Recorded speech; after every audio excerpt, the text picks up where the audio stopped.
As I said though, the Genesis version is a little bit lacking compared to the arcade version.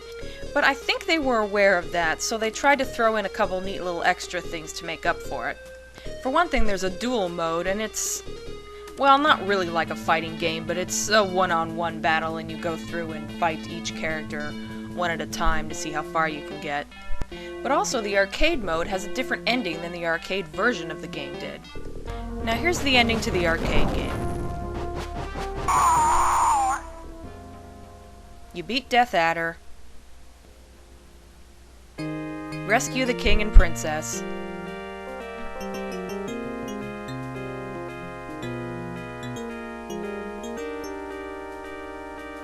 and then the message comes up saying, hey, you beat the game, good for you, the end. In the Genesis version, you beat Death Adder,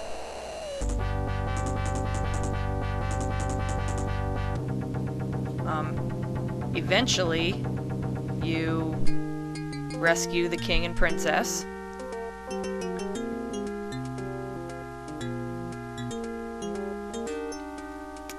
Boy, it sure takes a long time, doesn't it? And then they say, thank you, Tyrus, but Death Adder is in another castle. Basically what they did here is they added another level and another boss fight. Which sounds really cool, but, well... Okay, I'll just show you the whole thing. Sped up and edited, of course. There really isn't a lot to it. The background is pretty repetitive, and also there are holes everywhere that you can fall into, and you have to dodge those while hundreds of bad guys are gang raping you. It's really kind of annoying, actually, and not that much fun. Okay, so now you're at the final boss. Finally. And it turns out that it's just a palette-swapped Death Adder, only he's called Deathbringer. He looks bored to be in this game. Look at him. They don't pay me enough for this. Hey kid, get up on a cigarette. I'll be in my trailer. He is super cheap though. Not only will he knock you down, but while you're down, he'll do a special attack and basically take out 2 of your bars instead of 1. That's just not right. But at least he is susceptible to the kick move, if you time it just right. Speaking of the kick move, you may have noticed that I do that a lot in both versions of the game. I know it's cheap, but it's just so easy I can't resist. Kick, kick, kick! I could kick all day. Don't you guys ever learn? That'll teach him to stay dead. Blue dragons, get the kick! You want some too, big boy? Giants, get the kick! Everything gets the kick! Okay, maybe some things shouldn't get the kick. But I digress. Okay, now, I set out to do some nice positive commentary on Golden Axe, so you may be wondering why I've spent so much time bitching about the Genesis version. Well, like I said, I'm mostly just having fun here. But here's the kicker.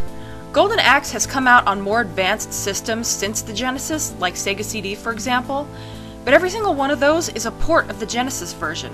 There is no excuse for that. These systems could totally handle the arcade version. I guess it was just easier to port the Genesis version, so that's why they did. But boy was I disappointed. The only way to play the arcade version was, well, to go to an arcade or play an emulator. Until now, the arcade version of Golden Axe is now finally available on Xbox Live Arcade. Personally, I don't have it, so I'm stuck with ROMs, but if you have it, totally download it, it's completely worth it. Here's something that's kind of interesting. Remember how I described the visuals in Golden Axe as a Boris Vallejo painting come to life? Apparently I wasn't the only one who thought that. Look at the box art. Now this isn't Boris, but the artist is obviously copying his style. Now look at this character that's supposed to be Tyrus Flare the Amazon, compared to a piece of a classic Boris Vallejo painting. And while I'm at it, look how inaccurate it is to the in-game version of her. Aside from the fact that it's a scantily clad chick with a sword, how is this even the same character? Now let's take a look at Axe Battler the Barbarian. Wow, long blonde hair? Where did that come from? He doesn't even have the right weapon. Okay, well I guess I can forgive that. I mean, the game is called Golden Axe. I guess they wanted the one in the foreground to be holding an axe, and they figured Axe Battler was more cool looking than the dwarf. I can at least see the logic with that decision. Speaking of the dwarf, it looks like he's the only one they actually got right.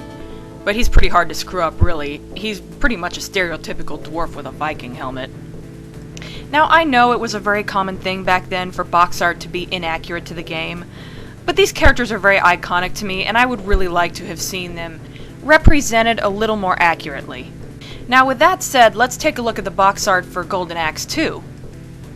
Okay, now that is just awesome. I actually have this image blown up and hanging on my wall. They definitely got it right. And look, they went all out this time and actually had the man himself do this one. Tyrus looks good. He used some artistic license, obviously, but her hair is the right color, her outfit is the right color, and she's got the right kind of weapon. It's definitely her. Axe Battler. He's probably the most accurate.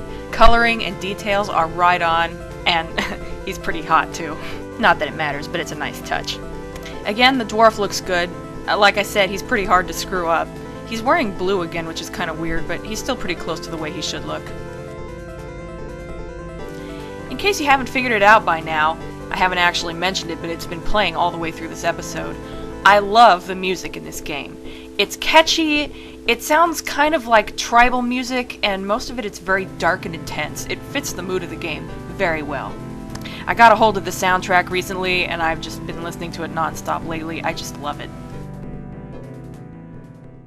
Finally, I have got to show you the closing cinema. This has to be the craziest and most non-canonical ending in video game history, and it is hilarious. Oh no, the bad guys escaped from the arcade machine! What are we gonna do? Here come our heroes. Go get them, guys! Check out this Japanese background with all the English. I just love the idea of all these guys wreaking havoc in downtown Tokyo or whatever. Move over, Godzilla. It's so cheesy, I love it.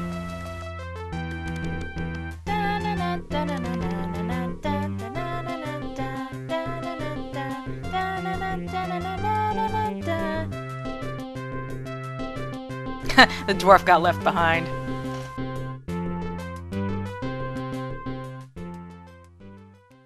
Just for the hell of it, let's check out my score. Ouch. I have not played this game in a while, okay? Bite me. Actually, a C isn't too bad, all things considered. It actually grades you not based on how many enemies you kill, but how many continues you use. So you could totally beat the game and still get like an F. So there you have it, Golden Axe. It's not the best game ever, but it's an old favorite of mine that I used to get really jazzed about back in the day, and it's good mindless entertainment once in a while. So if you've never played it and I've managed to spark some interest, go get it on Xbox Live Arcade or download the ROM, you won't be disappointed.